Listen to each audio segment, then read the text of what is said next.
नमस्कार, मैं अशोक कुमार पांडे और स्वागत है आपका टीसीएच पर। यह खबर तो आपको मिल ही गई होगी कि तबलीगी जमात के लोगों को लेकर जो तमाम सारे आरोप लगाए गए थे, बाकायदा चार्जशीट दाखिल की गई थी एपिडेमिक एक्ट में और जाने किसमें उनको फंसाया गया था।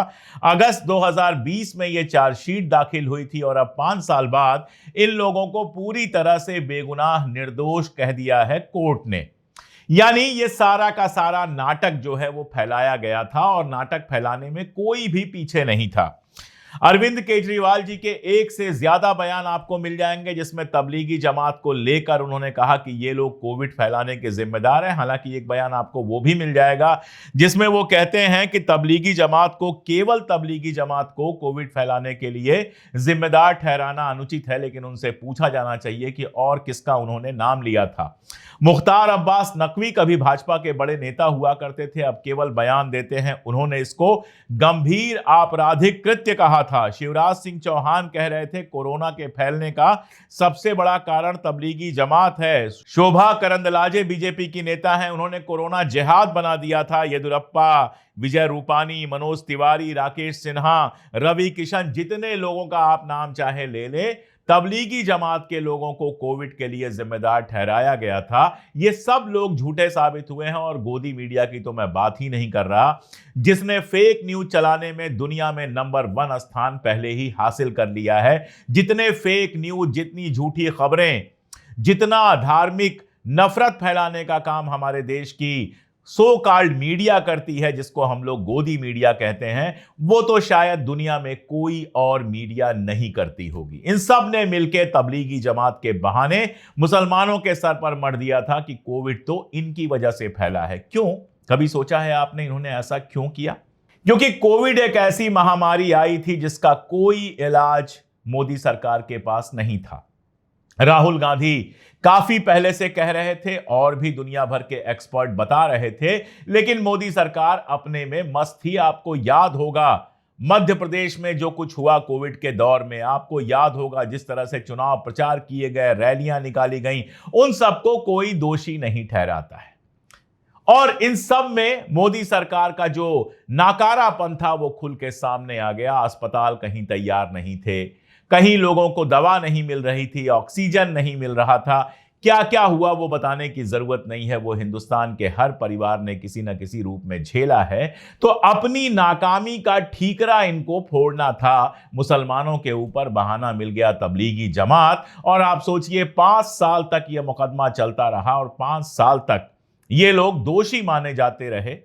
अलग अलग टाइम पर इनके खिलाफ दुष्प्रचार किया गया और अब जाकर कोर्ट ने कह दिया है कि ये पूरी तरह से बेगुनाह हैं। सवाल है कि ये सारे लोग देवेंद्र फडणवीस से लेकर जिन्होंने मानव बम कहा था, ह्यूमन बॉम्ब कहा था, जो लोग तबलीगी जमात वाली मीटिंग में आए थे, इनसे लेकर और गोदी मीडिया तक जो तमाम लोग हैं, क्या इनके खिलाफ कोई कार्रवाई होगी कि इन्होंने नफरत फैलाया है? क्या इनसे कोई सवाल पूछेगा कि आखिर आपने किस बिना पर यह झूठ बोला?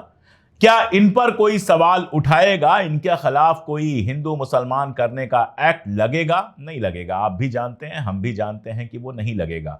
न्यूज मैनेजमेंट करना था। कोविड पर हर तरफ से गालियां पड़ रही थी, हर तरफ से सवाल उठ रहे थे, तो तबलीगी जमात का नाम लेकर न्यूज मैनेज हो गया, कहानी खत्म। उसके बाद लोग जेल में सड़ते रहे। 5 साल बाद रिहा हूं, 25 साल बाद रिहा हूं, किसी को कोई फर्क नहीं पड़ता। लेकिन अकबर जो हैं वो तो सुप्रीम कोर्ट में भी नहीं जा सकते। 400-500 साल पहले उनकी डेथ हो गई। तो सम्राट अकबर, शहंशाह अकबर, जिनके ऊपर कई फिल्में बनी हैं, जाने कितनी किताबें लिखी गई हैं, इतिहास में जाने कितना रिसर्च हुआ है, जब उनको लेकर ऐसे ही झूठ फैलाने की कोशिश की जा रही है, कोशिश क्या की जा रही है, फैलाया जा रहा है। एनसीईआरटी की किताब में तो बदलवा दिया गया। मैं थोड़ी सी बात करूंगा उस पर, बहुत डिटेल में नहीं जाऊंगा, लेकिन सम्राट या शहंशाह अकबर तो सुप्रीम कोर्ट में जाकर भी मुकदमा नहीं लड़ सकते कि हुजूर आला हमारे खिलाफ जो कुछ हो रहा है वो गलत हो रहा है, जो हमने नहीं किया, या हमने वही किया जो उस दौर की रवायत थी और उसके लिए हमें विलन बनाया जा रहा है। क्या कहा जा रहा है? सबसे ज्यादा शोर मचाया जा रहा है कि अकबर ने 30,000 लोगों को मारने की डिक्री की थी, आदेश दिया था कि मार दिया जाए। मैं यहां पर बैठ के ये नहीं कह रहा हूं कि नहीं दी थी डिक्री। मैं एक सवाल पूछ रहा हूं यूरोप से लेकर, मिडिल ईस्ट से लेकर, हिंदुस्तान से लेकर, चाइना से लेकर कहीं भी आप चले जाइए और सेकेंड वर्ल्ड वॉर के पहले के राजाओं का इतिहास देख लीजिए। जिस जमाने में राजा, महाराजा, शहंशाह, निजाम, बादशाह, सम्राट, किंग, ये सारे लोग हुआ करते थे, उस जमाने का इतिहास कहीं का उठा के देख लीजिए। आपको अगर लगता है कि यूरोप बड़ा शरीफ इलाका है, तो यूरोप का इतिहास उठाकर देख लीजिए कि हत्याएं वहां हुई हैं कि नहीं हुई हैं। जिस जमाने में राज करने के लिए राजा के हाथ में तलवार होना जरूरी हो, जिस जमाने में वीरता का मतलब यही हो कि युद्ध में आप कितने लोगों को मार सकते हैं, जिस जमाने में जिसका जोर हो वो गद्दी पर बैठे और जिसका जोर ना हो वो गद्दी पर ना बैठ पाए, इस तरह की रवायत चलती आई है। वहां क्या इस तरह की घटनाओं की कोई कमी है कि लोगों को मार दिया गया? जिस राजा ने दूसरे राजा के ऊपर आक्रमण किया, चाहे वो हिंदू हो, चाहे मुसलमान हो, चाहे ईसाई हो, उसने कत्लेआम किया और कत्लेआम उस दौर में गुनाह नहीं माना जाता था। उस दौर में यह बिल्कुल आम था। यहां एक छोटी सी चीज आपको याद दिला दूं, हल्दी घाटी का युद्ध। हल्दी घाटी का युद्ध आप सब लोग जानते हैं, अकबर और राणा प्रताप के बीच में हुआ था। लेकिन अकबर की सेना का चीफ कौन था? वहां पर मैंने ग्रोक से पूछा तो उसने नाम लिया मान सिंह का। यानी आमेर के राजपूत राजा मान सिंह अकबर की सेना का नेतृत्व कर रहे थे राणा प्रताप के खिलाफ। अब आप बताइए इसको कि अगर अकबर को विलेन आप बना रहे हैं, तो महाराणा प्रताप के खिलाफ डायरेक्ट लड़ाई लड़ने वाले मान सिंह को आप क्या कहेंगे? क्या वो हीरो हो जाएंगे क्योंकि वो हिंदू हैं? क्या इस तरह से इतिहास में हीरो और विलन बनाए जाएंगे? और कहना तो नहीं चाहिए, लेकिन जब बात ही चल रही है तो मान सिंह का खानदान जो है वो राजकुमारी दिया तक आता है, दिया कुमारी तक आता है, जो राजस्थान में भारतीय जनता पार्टी की नेता हैं और केवल नेता नहीं है, उप मुख्यमंत्री हैं राजस्थान की। तो अगर मुगलों के चलते आपको मुसलमानों को गाली देनी है, तो मुगलों से तो कोई डायरेक्ट लीनिएज मुसलमानों की मिलती नहीं है, कोई डायरेक्ट उनके वारिस तो मुसलमान है नहीं, लेकिन मान सिंह की तो डायरेक्ट वारिस हैं दिया कुमारी जी। उनसे सवाल क्यों नहीं पूछे जाते हैं? और भी बहुत सारे आरोप, एक के बाद एक आरोप, औरंगजेब पर आरोप, अकबर पर आरोप। अरे भाई, भाई को मारने वाली बात है। औरंगजेब अगर दारा शिकोह को नहीं मारता तो दारा शिकोह जो है वो औरंगजेब को मार देता, किसी न किसी एक को तो मारना ही था। और राजगद्दी के लिए भाइयों की हत्या, ये भी एक ऐसी चीज है जिसके लिए मैं कह रहा हूं कि आप यूरोप से लेकर, मिडिल ईस्ट से लेकर, हिंदुस्तान से लेकर, चाइना से लेकर दुनिया के किसी इलाके में चले जाइए, आपको यह चीज मिलेगी। कल्हड़ को बहुत लोग जानते हैं, कश्मीर के इतिहासकार हैं। राजतरंगिणी आप सब लोगों ने पढ़ी होगी। कल्हड़ के बाद एक और राजतरंगिणी लिखी गई, बेसिकली दो राजतरंगिणी लिखी गई। पहली जो लिखी वो जोनाराज ने लिखी, और जोनाराज ने अपनी वाली राजतरंगिणी में लिखा है कि राजा का भाई जो होता है वो सांप की तरह होता है। अगर उसको कुचला नहीं गया, मारा नहीं गया, तो वो आपको डस लेगा। इसलिए या तो उसे मार देना चाहिए या कहीं दूर उसको कोई राज्य देकर भेज देना चाहिए ताकि आपको परेशान ना करे। कल्हड़ की राजतरंगिणी में जिक्र आता है राजा हर्ष का, और हर्ष के लिए वो शब्द प्रयोग करता है तुरुष्क, जो मंदिर को तोड़ने वाला हो। हर्ष ने अपने समय में कितने मंदिर तोड़े, कितने मंदिरों से सोना चांदी लूटा, यह जानने के लिए किसी और के पास जाने की जरूरत नहीं है। कल्हड़ को ही पढ़ लीजिए, जो हर्ष के शासनकाल के आसपास के ही थे, उसके तुरंत बाद के थे, तो उनकी कहानियों पर भरोसा किया जा सकता है। और कल्हड़ पर तो सब भरोसा करते हैं, तो हर्ष के मामले में क्यों नहीं भरोसा करेंगे, जिसको वो तुरुष्क कहता है, जिसको वो मूर्तियां तोड़ने वाला कहता है। तो राजा हर्ष पर तो कोई बातचीत होती नहीं है। इतिहास में कितने ही राजा, अगर भाई की हत्या की आपको बात करनी है, तो महान शासक जिनको माना जाता है, अशोक, सम्राट अशोक, देवानाम प्रियम जिनको कहा जाता है, सम्राट अशोक के बारे में माना जाता है कि उन्होंने अपने भाइयों की हत्या करवाई थी। कितने किस्से आपको मिल जाएंगे, आप ढूंढते चले जाएंगे, किस्से मिल जाएंगे। मध्यकाल ऐसे ही बर्बर काल था। आज राजाओं को बहुत बढ़ा चढ़ाकर बोला जाता है, लेकिन अगर आज जो नियम कानून है, आज जो मोरालिटी है, उन पर अगर आप राजाओं, महाराजाओं, बादशाहों, निजामों को देखेंगे तो ज्यादातर आपको कैरेक्टरलेस भी लगेंगे और क्रूर भी लगेंगे, क्योंकि उस समय वैसे ही नियम थे। आज कोई हिंदू व्यक्ति केवल एक शादी कर सकता है, लेकिन आप जरा इतिहास उठाकर देख लीजिए, तो राजाओं की आपको 10-10, 15-15, 20-20 पत्नियां मिलेंगी। बहुत दूर जाने की जरूरत नहीं है। महाराजा रणजीत सिंह जो पंजाब के शासक थे, उनकी कई पत्नियां थीं। और जब महाराजा रणजीत सिंह की मृत्यु हो जाती है, पंजाब का इतिहास आप पढ़िए, तो वहां पर जो युद्ध चलता है विरासत के लिए, उसमें बेटा मां की हत्या करता है, भाई भाई की हत्या करता है।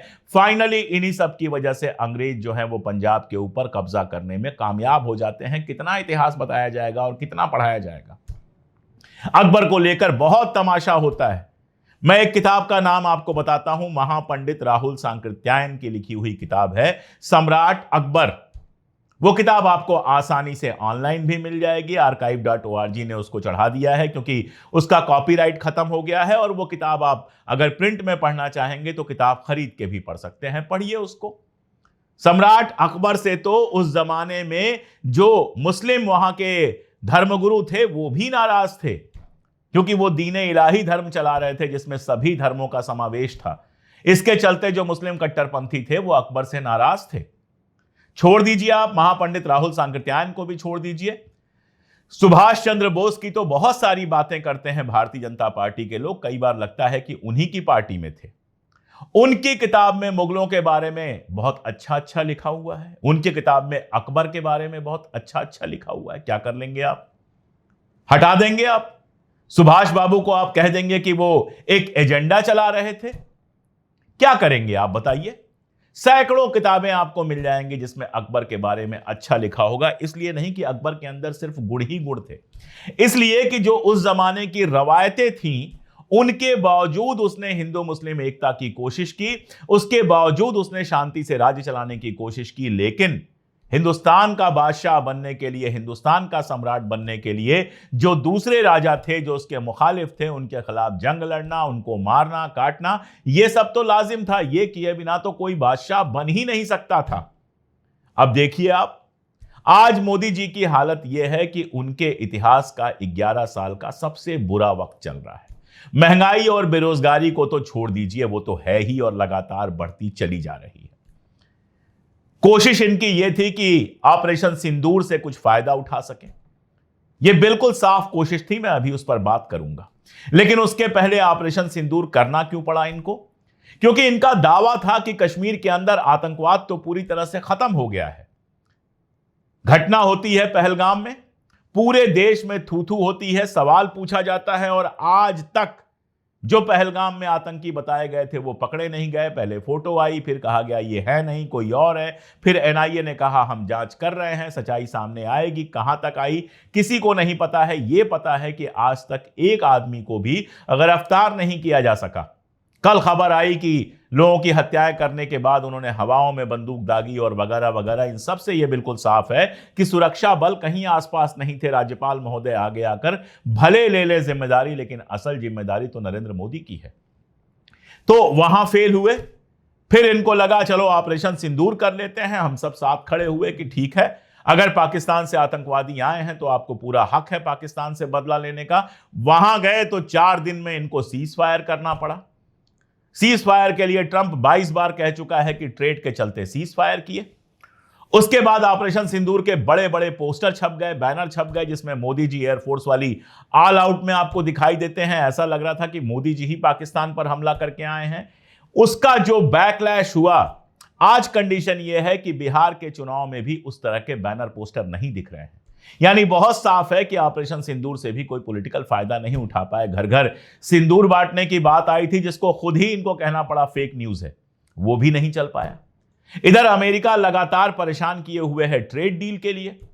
ट्रेड डील अगर होती है तो मांसाहारी दूध हिंदुस्तान के मार्केट में आ जाएगा। जो लोग जानना चाहते हैं मांसाहारी दूध क्या होता है, दूध कैसे नॉन वेजिटेरियन हो सकता है, उसके लिए मैं आपको एक लाइन में बता देता हूं। बहुत सारी रिपोर्ट्स हैं, आप ढूंढ के पढ़ सकते हैं। वहां पर गायों का वजन बढ़ाने के लिए और मिल्क का प्रोडक्शन बढ़ाने के लिए गायों को जो चारा दिया जाता है उसमें मांस वगैरह मिलाया जाता है, जिनसे उनका प्रोडक्शन बढ़ जाए।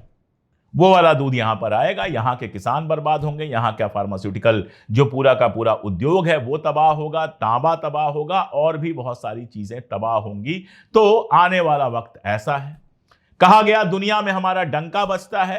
भक्त लोग बिल्कुल पागल हो गए। मोदी जी एक वो वीडियो आप लोगों ने देखा होगा, एक बच्चा सा लड़का है, वो कहता है कि पहले अमेरिका कहता था तुम कौन हो, अब हम कहते हैं तू कौन है। ये सब माहौल बनाया गया था कि मोदी जी के राज में पूरी दुनिया में हिंदुस्तान का डंका बज रहा है।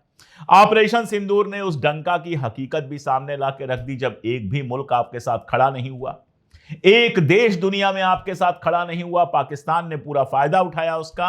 पाकिस्तान दुनिया को समझाने में यह कामयाब हो गया कि उसका कोई रोल नहीं था और भारत अग्रेसर था, जबकि भारत यह नहीं समझा पाया कि पाकिस्तान के आतंकवादियों ने हमला किया है। नतीजा 56, 57, 70 पता नहीं कितने देशों में अपने लोगों को भेजा गया। परिणाम जीरो। कहीं से एक पॉजिटिव ऐसा कोई बयान लेकर नहीं आ पाए जिस बयान के चलते आप कह सके कि वो देश हमारा समर्थन कर रहा है और पाकिस्तान के खिलाफ है। पाकिस्तान यूएन में आतंकवाद रोकने वाले दो ऑर्गेनाइजेशंस में पद पा जाता है, एक में तो अध्यक्ष बनता है, एक का मेंबर बनता है। और ये सब खबरें अब खुल के आ रही हैं, तो जनता को भी लग रहा है यार डंका कहां बज रहा था।